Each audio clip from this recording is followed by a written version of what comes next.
Hello, this is Paloma. I come back with the story the sky is telling for the next few days. Beautiful family, thank you for sharing time and energy with me. So here we are immersed in the love story, aren't we? This week, the main character is truly Venus, well, Pluto as well. But Venus has very interesting dialogue. So we are in Libra season, if you remember. And Venus is arriving to Libra today that I'm recording this on the 13th of October. She's going to stay there until the 6th of November. This is one of her home signs, so she's happy here. She's stronger as well. Here we call her the custodian or the steward of sacred relationships, balance, equilibrium, beauty, creativity, love, and justice. I want to give a little context. Sorry, at the beginning of this year, we had Mars retrograde with very harsh oppositions to Pluto, remember? Then we also had Venus retrograde between Aries and Pisces in this very deep updating our identity, our way of relating, our values. And it is just now that both Mars and Venus are stronger in the signs they are.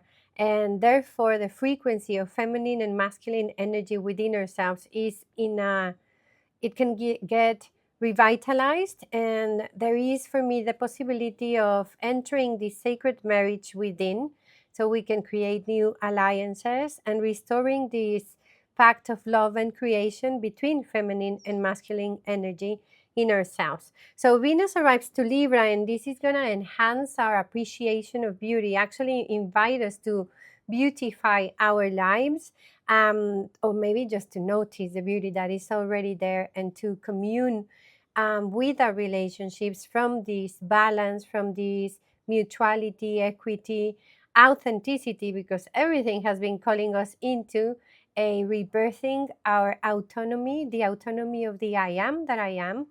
And therefore, yes, we are cultivating this I amness, not to become isolated, on the contrary, to actually allow ourselves through communion, through encounters that amplify the potential of the one through the two into the Trinity. And Venus, Venus is going to do a lot of this with a special flavor this year, I would say, no, because this isn't a very common Venus in Libra, I would say, because as soon as she enters the school of relationships, she's going to have an opposition to Neptune in the 0 degree of Aries.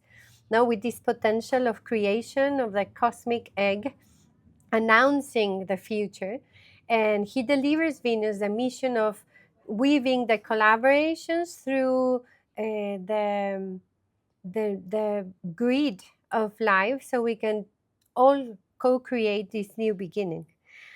This opposition is between the higher octave, which is Neptune, of divine unconditional love, and the lower octave, which is Venus, the love in the human dimension, awakening to the longing of expanding the consciousness of the heart. I hope I'm making sense to you. So what these dialogues invite us to, it's extremely inspiring, creative. It reminds us that we actually heal in relationships, and it raises us into the most sublime experience of love. Yet we cannot lose sight of this individuation that we've been working on, and to truly find ourselves with the face of God, find ourselves in the immersion of the mystery itself. We can choose to enter relationships as a path of spiritual evolution. This also, Neptune Venus, is a very dreamy, very romantic, and dangerously idealistic dialogue. So let's remember where this story comes from and where this is heading. Neptune is going to go back to Pisces in just a few weeks. And this is part of the disillusionment that we need to go through in order to create something new. We are coming out of the artificial dream into what I could call the true dream. And also Venus, she comes from Virgo, where she just opposed Saturn, where she was with the South Node, and she's going to move into very exciting configurations ahead. So yes, it's just we're coming from a place where Venus has been matured, facing some like calling her out to become accountable and responsible for her own joy. And then we enter Libra, and this opposition, we can harness the beauty of it without losing ourselves. That's what I truly want to say. So it's a yes to love, the love that heals, the love that is wise, the love that, as I said, has been recently touched and initiated as well through Saturn in this opposition a few days ago. So it is also a love that is breaking the pattern, the inherited beliefs, the conditioning, the programming that is actually emancipating herself from different cords, contracts, karmic contracts as well, that are limiting the true expression of the experience of finding each other through first finding ourselves. So it's not just Venus. I'm sorry, it is now Venus that is going to take part on this very famous kite, cosmic kite in the sky. In a couple of days, she's going to be weaving a grand trine, no trines to Urano in Gemini and Pluto in Aquarius. Nevertheless, no. So this is a revolutionary Venus that is transmutating everything towards the possibility of a new love, no, that can recreate itself continuously, because Urano comes from the future, Pluto in Aquarius as well, this ancestral future, and they come with these vigorizing codes for Venus. So Venus rules relationships, self-value, values, art, beauty, finances, pleasure, desire, the feminine dimension, the receptivity. And this is a grand trine of air, right? So it's about connection, it's about ideas, collaborations, community, friendship, common unity. And it looks like we are saying goodbye to all of this that I called, that we've been speaking to, of karmic contracts, because we are walking towards new unions, no, with unions with which we are going to co-create destiny.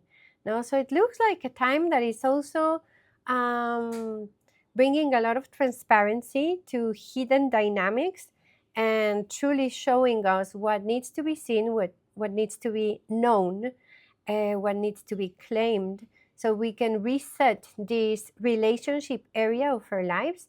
And to be honest, every relationship, because everything is a relation. So this configuration, the cosmic kite, was already done by, well, the sun in the equinox. And before that, Mars did this on the 7th of August. And also Mercury did this on the 18th of September. So it's the 7th of August, 18th of September, 22nd of September, that we have had this activation through different planets that represent very personal and intimate experiences. Mercury, Mars, the Sun, these are the personal planets. And now there she is, Venus. So our relationships are beautiful mirrors where we can be shown where we are at, no? And maybe what we have been denying, what needs to be unified within self, so it can be unified outside as well. There is this very strong calling us into freedom and authenticity and revolution and change and newness through this Venus. I just want to remind us also that no one can gift us freedom. It is of no one else's to gift it to you. Freedom is a state of being that can only come from within, and so is peace. No, and to me, this is also something that Venus here, anchoring that kite through love, is reminding us. Freedom, transformation, revolution starts within. No one can gift us this. So this is an exciting moment for new collaborations, and these will be key people that show up or come back, whichever the case, that are going to be key people for 2026. Why? Because that's 0 degree where Neptune is right now. Okay, the other great news for this week is Pluto stationing direct precisely today on the 13th of October.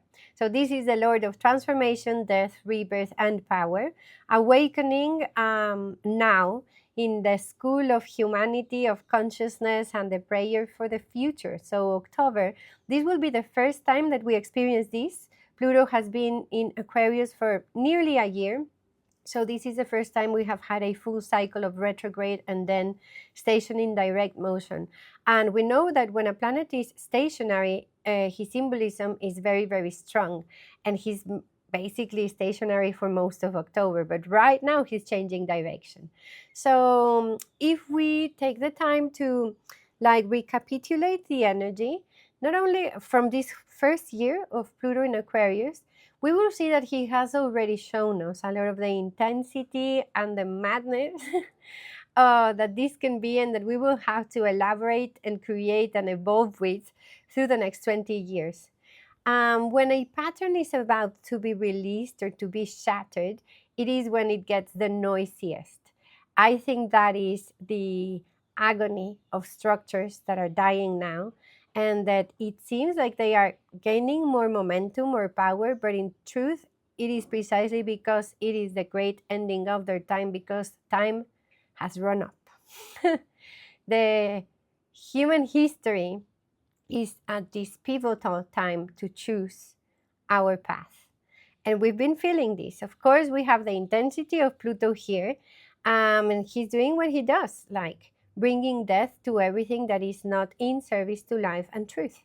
So, at the personal level, I think we're dying to an identity, and therefore, in the context of Venus here that I just mentioned, all of the Venusian aspects of our lives, which I mentioned earlier, relationships, values, are a bit Plutonian right now as well, no? Like truly stripping from falsehood, from superficiality, from all of this that isn't true essence is going to be shown, so we can align ourselves in this moment with an authentic empowering through the essence. I think this is an invitation, no? To cultivate the good personal power, personal will, no? And this isn't anything other than living with integrity and remembering that this creative power flows through us.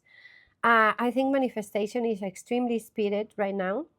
Even though that sounds fascinating, it also requires us truly aware and attentive to what we're thinking, feeling, vibrating, and what we are irradiating as well, because inside is outside. So, what are we vibrating together and therefore creating? It gets really noisy out there, no? But I am truly convinced that the power of love and consciousness are growing and awakening, that there is this massive awakening undergoing, and that the flowering of the light is shown by every single act of kindness. If you take some time in the opening of this week with the Venus activations and Pluto there to just go to your heart and somehow call in love for humanity, I truly believe we can awaken to our power. That is the kind of energy mixed with the three-eye atlas energy and all of that. I think there's a window to actually access the power of love and the power of consciousness. So this awakening of Pluto in Aquarius is also awakening to the power of humanity. In a personal sense, that would be your power in service to the greater good. Now, I think we need to truly go beyond this idea of manifesting the life of my dreams, if we are not including in our dreams the bigger dream of peace and balance and true joy for everyone. Okay, also this week we're going to have at the end of by Thursday, we're going to have the Sun squaring Jupiter. The whole combo of the week seems like it tends to go into the big and maybe excessive as well if we don't become aware of our expectations. Nevertheless, this is a dialogue that can amplify our light, no? And the light of love. So we are going to have to choose. What is Jupiter going to amplify? Idealization, fear, no, power over, or the power of love? Because again and again and again, we ought to choose love in order to create change. Jupiter is in Cancer here, and we are coming from waning moon in Cancer as well. Throughout the whole week, we have this energy of freeing ourselves from what has been familiar, no, familiar patterns, inherited patterns. And we are nearing the closing of the eclipse season as well. So just guard ourselves from not promising, over promising this week, these next days, and to truly commit to what is possible and sustainable for our energies to take care of ourselves, and also enjoy this energy because it feels like opening the window and getting some fresh air, because this is really fresh energy and therefore new experiences. I think we are available now to come out of some loops in our lives and to open ourselves up to new perspectives, new subjects, new people, new possibilities. It's also quite a therapeutic kind of therapeutic, I mean, healing is available through this energy, because what we truly see, and we're going to see this for the new moon in Libra, is a T square between Chiron opposing the Sol and the Sol, the Sun, and Jupiter in Cancer. So we might be sensible, no, susceptible. Can I say that? See, in precisely in relationships, in group relationships, family relationships, love relationships, no? But there is the will to heal. That's what I mean. To repair, to find conciliation. No, there is vulnerability, and there's a lot of strength there as well. We are beginning to have a little more understanding of what the eclipses were moving, what they were talking to us about. And this is clarity. We are gaining clarity. And in a more explicit way, we see what there is. And once we see what there is and we can accept it, we can truly move into the creative phase. And that's towards, we can enter that state here now, from the neutrality of our witness presence, no? In terms of collective energy, that's a lot of 2026. And right now we are sort of like as if time was embalming, no, the future, whilst Neptune is still there. No? So let us harness also that energy.